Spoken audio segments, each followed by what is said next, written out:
Upstate, a 4-year-old boy disappeared. He was last seen about 2 hours before he was reported missing. He wandered or was abducted from his campsite, and we had about 20 people looking for him at first. But later that went up to about 80, which is when I joined. We had no new leads, but we did know that there was a river nearby, so we decided to check that. We had a few people in rafts going down the river to see if we could find anything.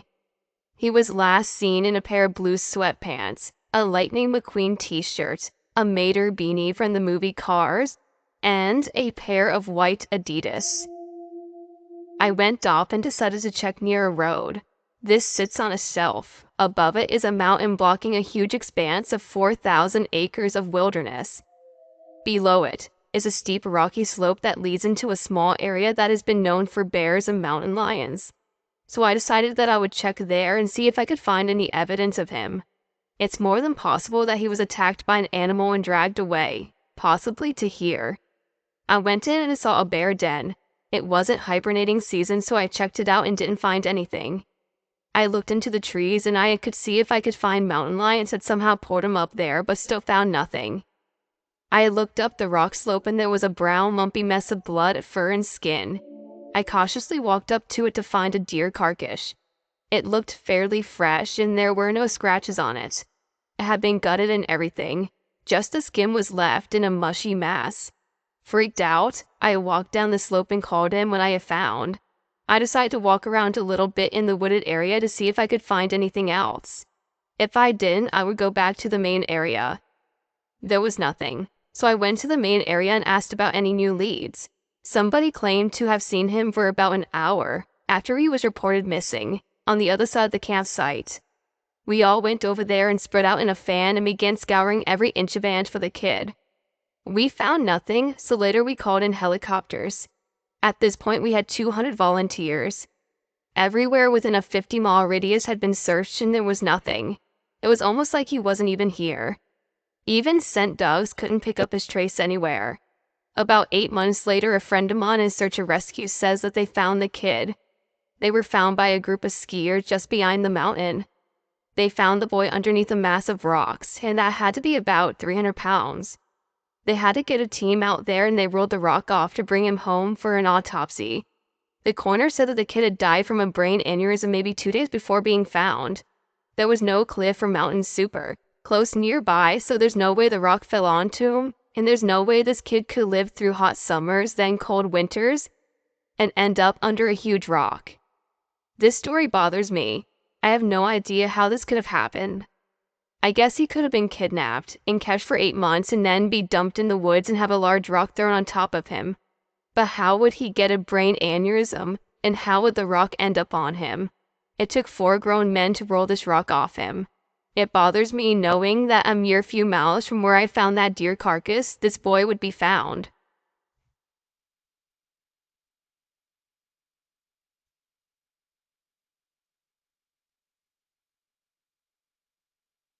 I recently remembered something very strange that happened to me in Lincoln National Forest in south central New Mexico when I was 6 or 7 years old.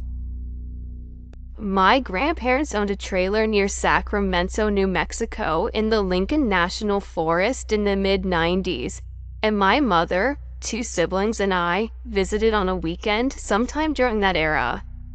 I had 2 teenage male cousins that were also visiting the same weekend. While there, my cousins offered to take my mother, siblings, and I on a hike. We left shortly after sunrise after our first morning trip. The first couple of hours of the hike were pretty normal, nothing worth noting.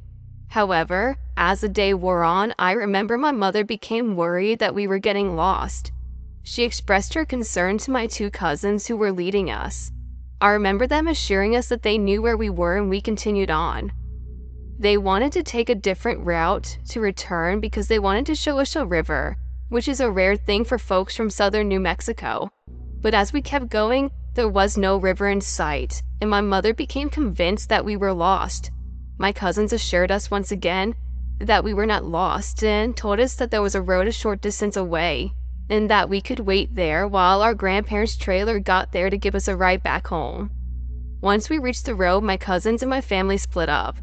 We literally waited for hours without a single sign of my cousins or any other sign of human life for that matter. None of us were carrying a watch. This was obviously before cell phones were stranded. Eventually, a red SUV-type vehicle, I don't recall the make or model, came around the mountain. We were partially relieved but also somewhat apprehensive because we didn't recognize the vehicle. The vehicle slowed down when it came closer to us without having to flag it down. We didn't recognize the driver, but he rolled down the window and asked us if everything was okay.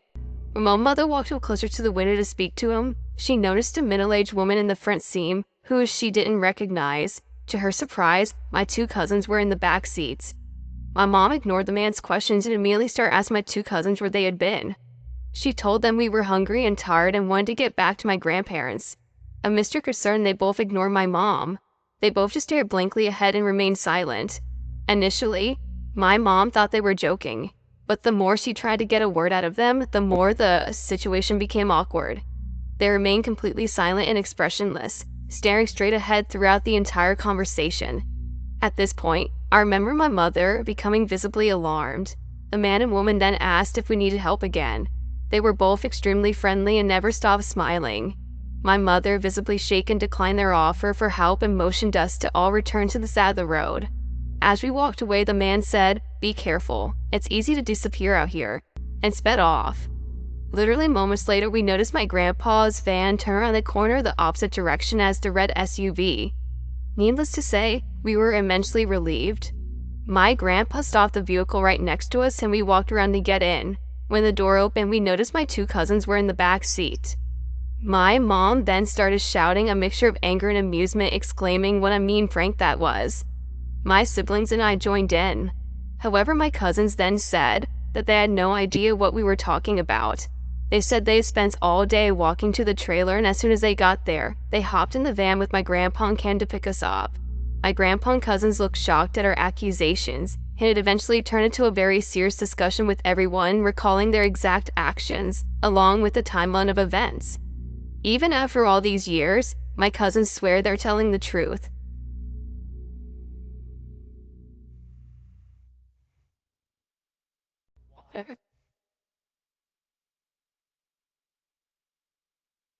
What fights batteries?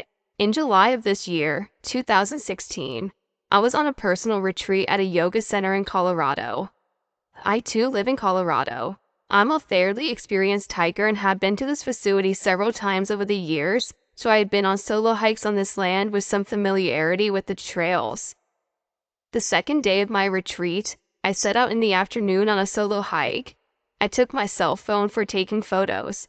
About 3/4 of a mile into the hike on a well-marked trail, I walked maybe 5 feet off trail to have a look at a brightly colored sign attached to a tree which gave the name of the national forest I was in. I read the sign and turned around to go back on the trail, and literally the trail was not there. I found myself in a different location. How could this be possible? I thought to myself, and then of course, one began to panic when things go wonky. I calmed myself down and circled the area trying to find the trail, or some way to get back on track, but it was just not there. I made sure to not wander from the small area that I was in, yet I was still searching for a way out. I retraced my steps to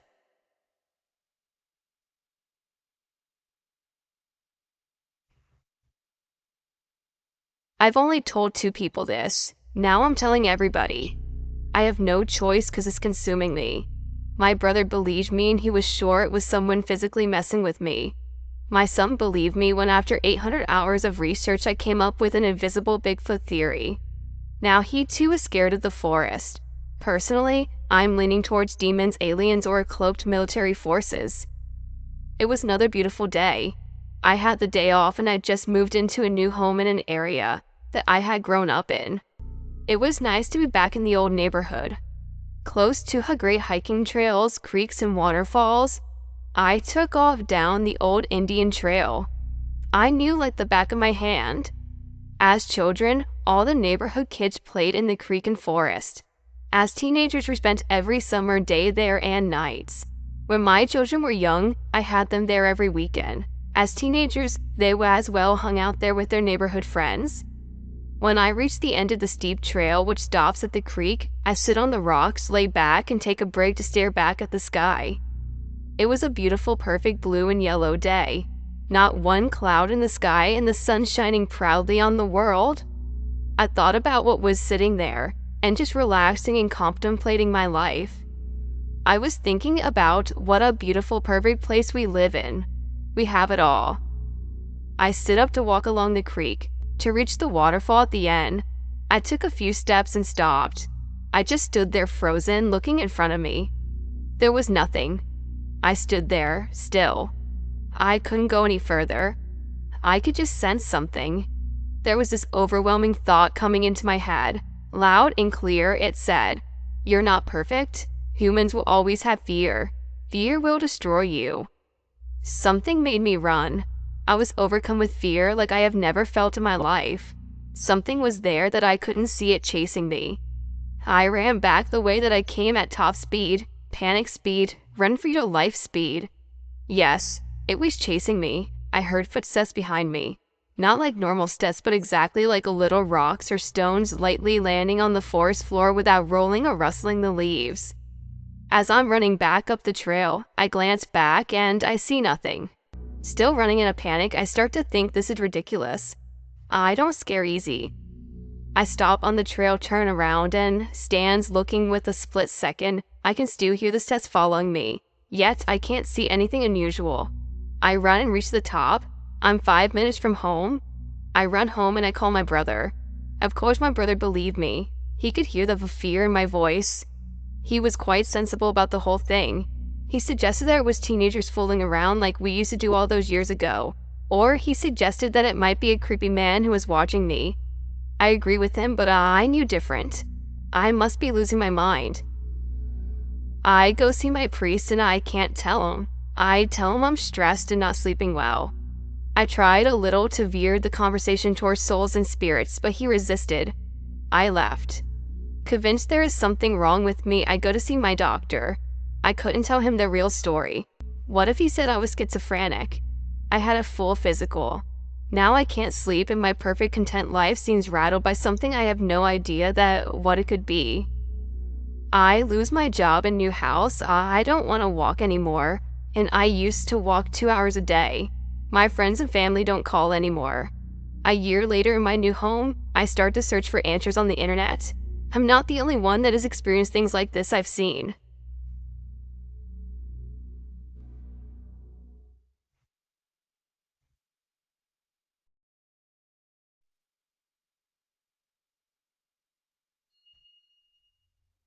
I had a very strange experience 12 years ago in Starved Rock State Park, Illinois. It was so bizarre at the time that I never discussed it. I began reading the missing 411 stories a few weeks ago and realized that I encountered something that fits into the missing 411 profile. Additionally, since many of the missing 411 stories border on the unexplainable and bizarre, I feel what I encountered was not unique, that it was part of an actual phenomena. So here's my story.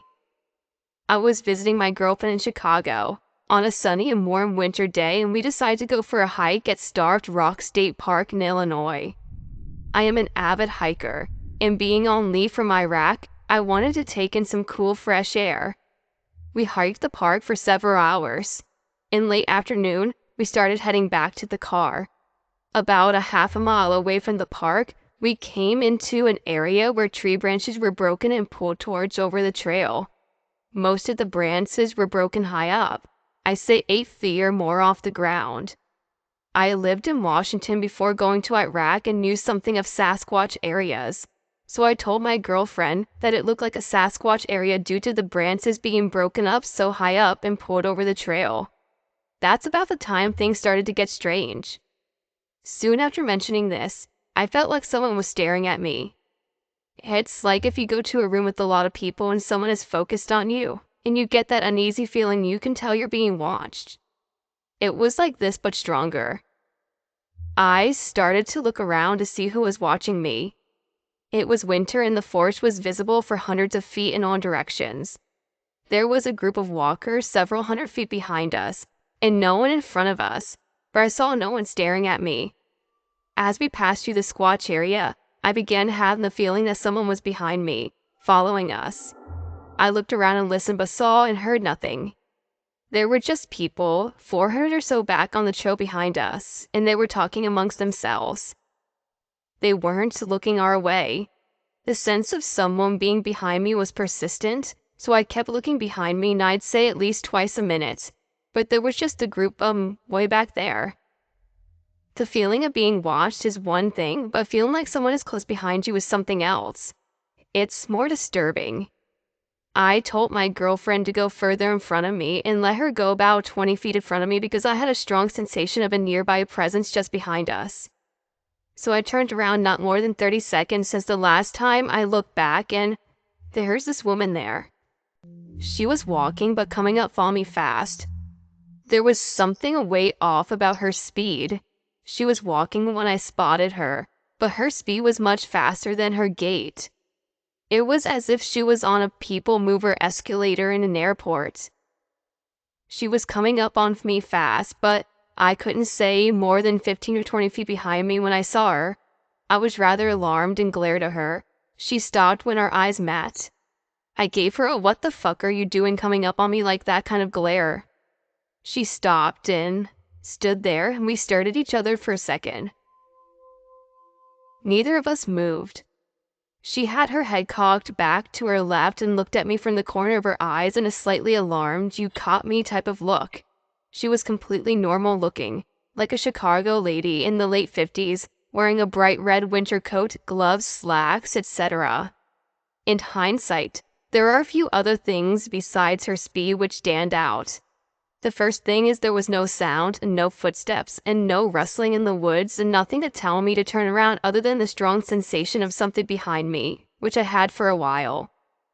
At the speed she was moving, she would have had to been running. But I heard no footsteps. She was not breathing hard and her mouth was closed, and her gait was a walking gait. She was not running. However, she was just so fast. When she stopped, I'd say she was less than 20 feet from me. At the speed she was moving, in 1 or 2 seconds she would have been to me. The next thing that stands out is her features. She had no distinguishing features, none in her hair, skin, or clothing, no shadowing or skin hues, dimples, etc. As a former Army criminal investigator, I know how to look for distinctive markings on people and clothing, and there just were none. I'd estimate her height at about 5'10". Her clothes were of uniform color and indistinct. It was like she just stepped out of a department store. Her bright red coat was pristine with a uniform hue to it. There was even shading, which there should have been given to the clear sky and low sun. After staring at each other for I'd say about 5 to 10 seconds, I felt like I got my point across, so I turned around and continued walking.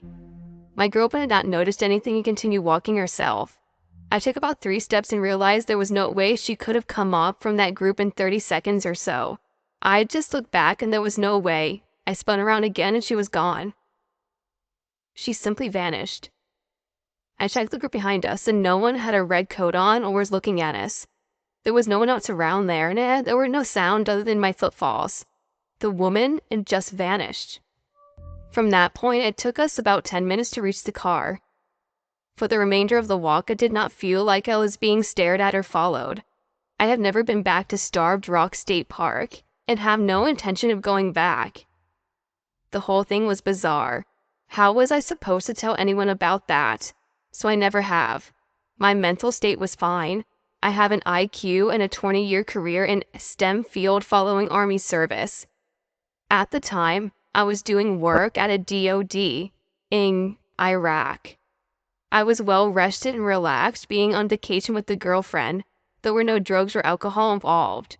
These were strictly prohibited in my line of work and were grounds for immediate termination under MNFI's GO1, which I was subject to at the time. I've carried this experience for around 12 years, being unable to talk about it because it was an exceptional and an unexplainable story.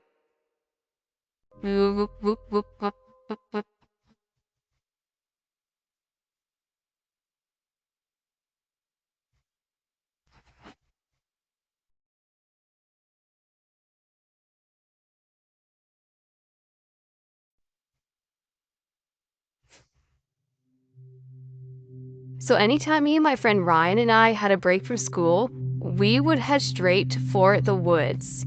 We decided to camp about midways through Jack's River Trail into Cohutta Wilderness. It's a trail we knew fairly well as we used to go use this before to practice long hikes when we were in school. We moved deeper into the trail and started to look at a place to make camp. We always camped a pretty decent ways off the trail and in areas that weren't popular with overnight camping. Around 9, we were settled comfortably around the fire. We were no strangers to the sounds in the woods, and these woods were full of animals, from deers to black bears and even the random wild boar. With an animal walking on all fours, you hear a tighter group of steps. But what we were hearing sounded very distinct to what a human sounds like when slowly walking. We're trying to move without making much of a sound. Whenever we would fix our lights on the spot we thought the sound was coming from, the location of the sound would suddenly change. It was as if there were multiple people walking around us. That's when the whistling started. 2 consecutive notes with roughly a 3 to 4 second gap, and then 2 more consecutive notes. Ryan finally yelled out into the darkness, "Hey!" Quiet. The whistling stopped. The crunching of the wood stopped, and then there was nothing. We sat there in silence for a few minutes when the woods erupted with noise. Something or someone was running in circles around our campsite, and the whistling came back. 2 consecutive notes with the same 3 to 4 second gap, and then 2 more consecutive notes. How could someone whistle this loudly without cracking, while also running? The movement stopped, but the whistling was still constant. It was so loud and inhuman. I heard some movement directly in front of me. I swept my light up in front of me, and for maybe 2 seconds, I saw it. Whatever this person or thing was, it was about 5 feet up in a tree. Everything about it was long. Its arms, legs, necks, fingers, just everything. And it was fast. As soon as the light hit it, it launched backwards off the tree. I heard it hit the land, but I never saw it go anywhere else. Maybe 10 minutes later, we saw a couple of flashlight beams coming through the woods, and about 3 guys came into view asking if everything was okay. One of the guys walked around a bit and came back and said he didn't see anything. We didn't get any sleep that night and left first thing in the morning. But don't forget.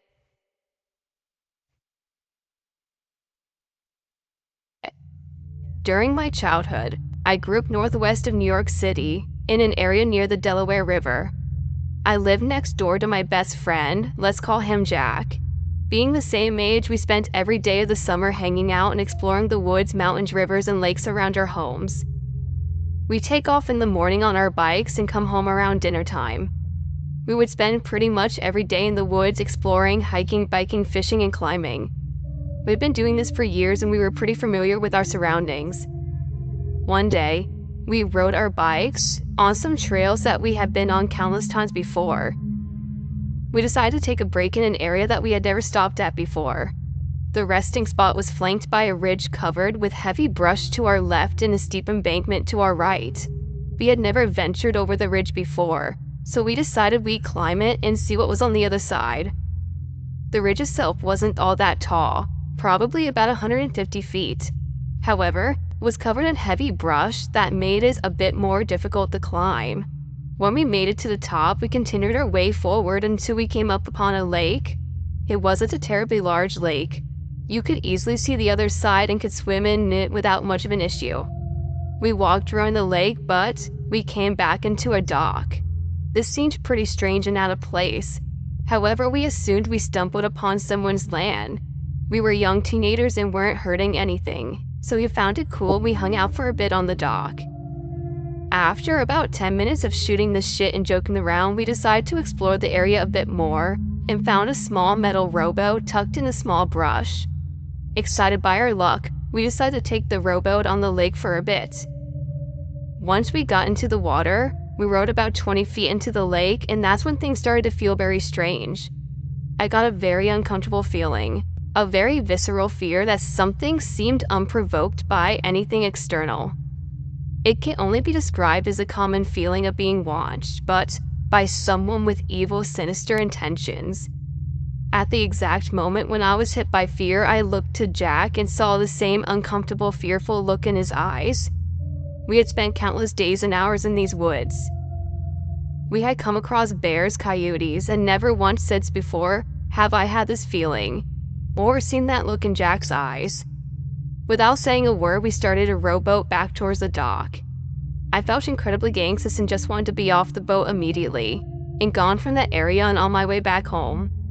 Once we reached this dock, and it felt like an eternity, we jumped off the boat and began quickly pulling it out of the water. Just as we were doing this, we heard a very loud bang hit a metal trash can right behind us. We looked at each other completely frozen and terrified and ripped the boat out of the water. We ran the boat back to where we found it, dropped it off, and took off sprinting in the direction we came over the ridge. We practically fell our way down the ridge, getting caught up in the brush, bumps, and bruises all over. We found our bikes and took a way back down trail. To this day, Jack and I still remember that moment of terror. There is no reasonable explanation for why we were both overcome by such fear at that exact moment in time. We didn't see or hear anyone around us that day. We never ventured back to that lake to investigate again. Here's something.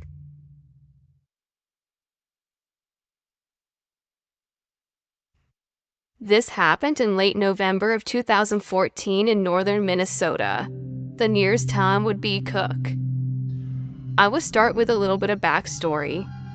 We own 160 acres that butts up to the Nett Lake Indian Reservation. It's a very desolate place.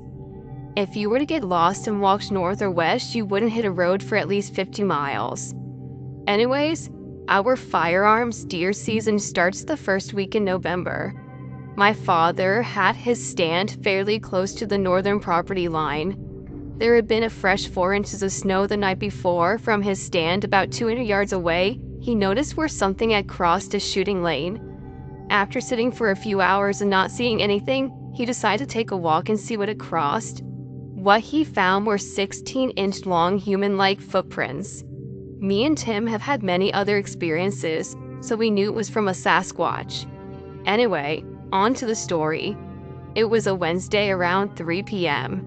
Beaver trapping season had just opened the weekend prior, and I was ready to set some traps.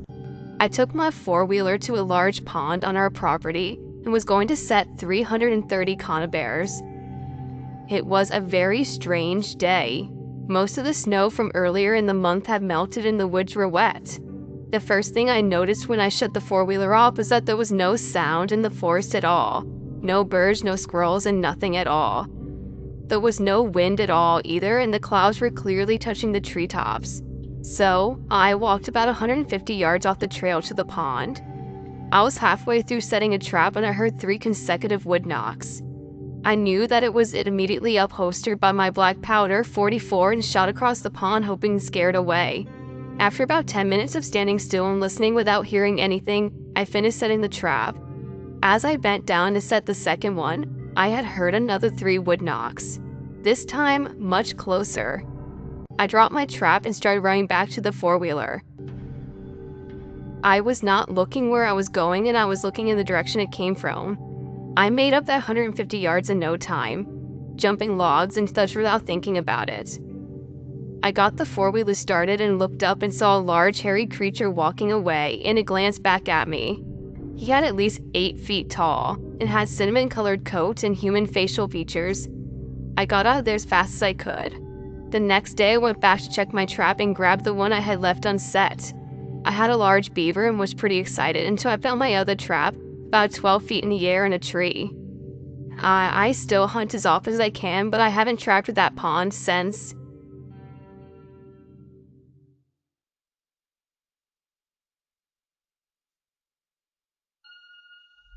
This is a story from a road trip my fiancé and I took back in 2010. Our trip had been relatively benign and uneventful, with a few exceptions. One was those of a road trip through Colorado. We were on our way to Rocky Mountain National Park, but it was getting dark and we needed to stop for a night. A quick look at the road atlas showed us that we were close to a few campgrounds.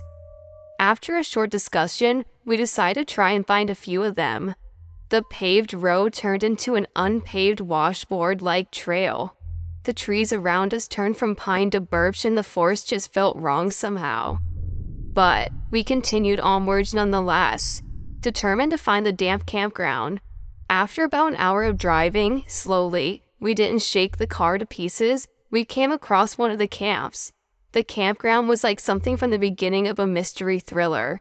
Everything was overgrown and the fire pits were growing weeds. The signs were all rusted or shot up, and the moon didn't quite penetrate the trees. We decided this was not the place for us and continued onward.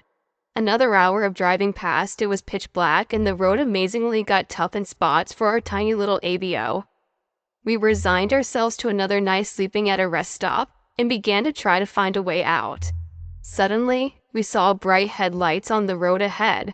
We continued forward and found ourselves in a large clearing, headlights from us being turned on, blinding us without seeing the road. 3 men with various expressions of anger and fear appeared out of the gloom and approached the car. In the bright lights of the 2 trucks, I could now see a burned-out trailer, and all the men were wearing black clothing. The look of malice on the men approaching the side of my vehicle burned its way into my brain, and I instantly felt terrified. I yelled at my fiancé to floor, and he was desperately trying to find the exit. We finally saw the trail marking reflectors across the clearing and gunned it out of there, with the men jumping out of the way in surprise.